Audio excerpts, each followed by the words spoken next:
दोन माणसांना जवळ आणूया असं निवड ठरवून ती एकमेकांच्या जवळ येत नाही. ती मग सख्खी भावंडं असली तरी. रंगाच्या पेटीत कितीतरी रंग एकत्र असतात. एकाच मातीतून बनलेले रंग एकाच पेटीत राहणारे, पण त्यातले फार थोडे रंग दुसऱ्याच्या रंगात चांगले एकरूप होतात. याला कुणी का म्हणून विचारलं तर काय सांगायचं? भित्र्या माणसाला फसण्याची धास्ती नाही. अंगात धडाडी असणारी माणसंच नाव मिळेल तिथं उडी घेतात. काही उड्या जमतात, काही फसतात. उडी जमली की फसली तरी दोन्ही बाबतीत ती काही ना काही अनुभवाचं माप पदरात टाकून जातेच. त्याशिवाय मूळ ईर्ष्या जोपासली जाते, ते निराळं. एखादी वस्तू मनात कोणताही संभ्रम निर्माण न करता आवडते, तेव्हाच ती स्वीकार करण्यायोग्य म्हणावी. ती वस्तू म्हणजे एखादा विचारही असेल. आणि अगदी तसंच म्हणायचं झालं तर प्रॉब्लेम नसतात कुणाला, ते शेवटपर्यंत असणारच. पण प्रत्येक प्रॉब्लेमला उत्तर असतेच. ते सोडवायला कधी वेळ हवा असतो, कधी पैसा, तर कधी माणसं. या तीन गोष्टीच्या टप्प्यापलीकडचा प्रॉब्लेम अस्तित्वातच नसतो. तुम्ही नुसते गुणी असून चालत नाही. ते गुण खळबळ न करता मान्य करणारा समाज तुमच्या भोवती जमणं, याला महत्त्व आहे. गुणी माणसाचं नाणं वाजणंच कठीण होऊन बसलंय. नाही म्हणायचं स्वातंत्र्य प्रत्येक माणसाला असतं, ते आपण उपभोगत नाही. आपल्या आयुष्यात येणाऱ्या किंवा घडणाऱ्या गोष्टींना आपण नाही का म्हणत नाही?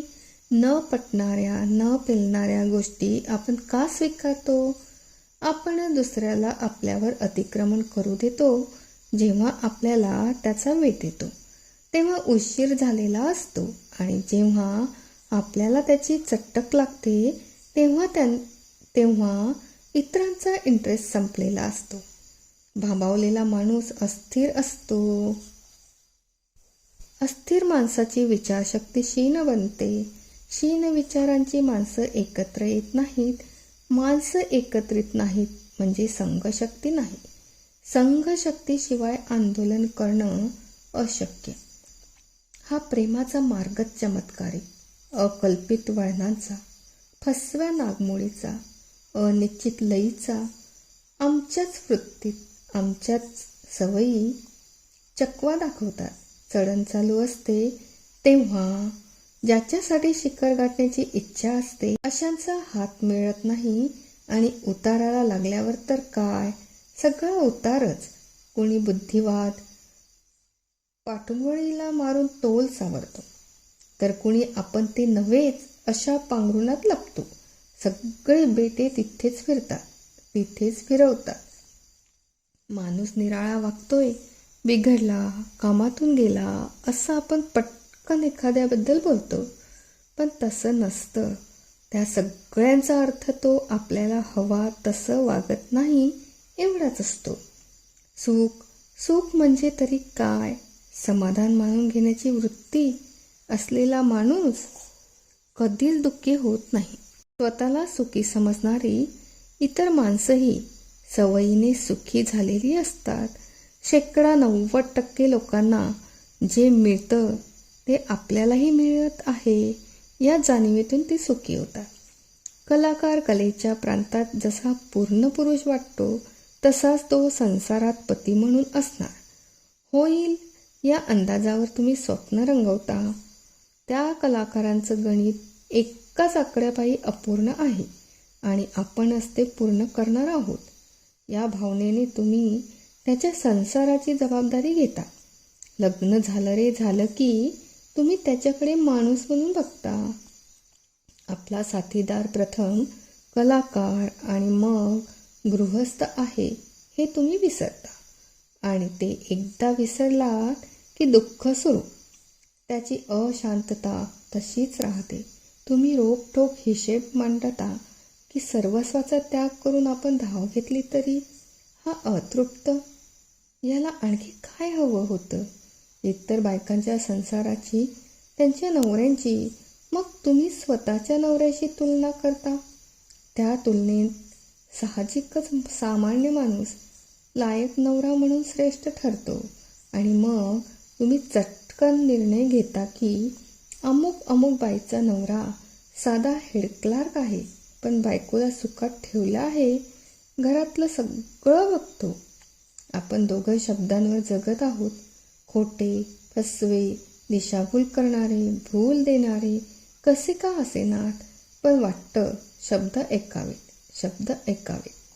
प्रत्यक्ष जीवनात आपण एकत्र येऊ शकलो नाही, मग वाटतं की शब्दांच्या दुनियेत तरी विवेकाची भाषा नसावी. स्वप्न संपलं की सत्य बोचू लागतं. उदबत्त्या जळून गेल्या की मागे राखेचा सडा उरतो. राखेला सुगंध नसतो, स्वप्नाला सूत्र नसतं. तरी मी त्याला विचारलं, स्वप्नावर माणूस जगतो का रे? नाही, स्वप्नांवर माणूस झोपतो, रमतो, पण जाग येईपर्यंत. जागेपणीही उराशी स्वप्न बाळगले तर परत झोपायची वेळ येते माणसावर. मी बुवा स्वप्नावरच जगतो. स्वप्नांचा आणि सुगंधाचा फार जवळचा संबंध असतो. बरोबर आहे, शेवटी दोन्हीची राख होते. काही माणसाचं आयुष्य चमत्कारिक. त्यांना सुखाचा आस्वाद जसा स्वस्थतेने घेता येत नाही, तशीच दुःखाची चवही. हादरण्यासारख्या घटना घडूनही त्यांना थांबता येत नाही. कलावंत जीवनाला कडकडून भेटला पाहिजे. त्याचा समाजाशी मोकळा संवाद व्हायला हवा. त्याची पंचेंद्रिय तृप्त व्हायला हवीत. पंचेंद्रिय तृप्त होतात का? अग्नीत तूप टाकलं की अग्नी तृप्त होण्याऐवजी जास्त प्रज्वलित होतो. पंचेंद्रिय तशीच असतात. पण हे झालं सामान्य माणसाचं. कलावंत निराळा असतो.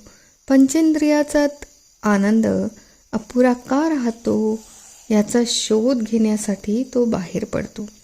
व्यक्त आणि अव्यक्त यातलं अंतर, पंचेंद्रियांच्या कक्षेतील आनंद आणि इंद्रियातील आनंद यातलं अंतर शोधणं म्हणजे कलेचा जन्म.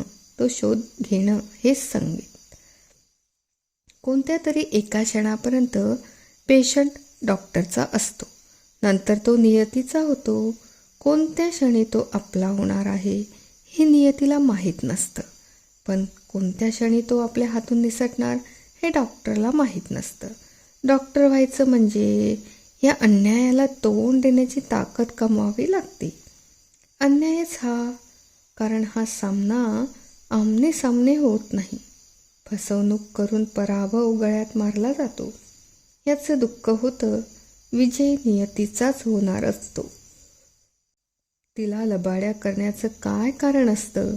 पेशंट एकाएकी सुधारल्याच्या खुणा दाखवतो आणि हातोहात निसटतो. आम्ही मग विजायला झालेल्या ज्योतीची उपमा देऊन गप्प बसतो.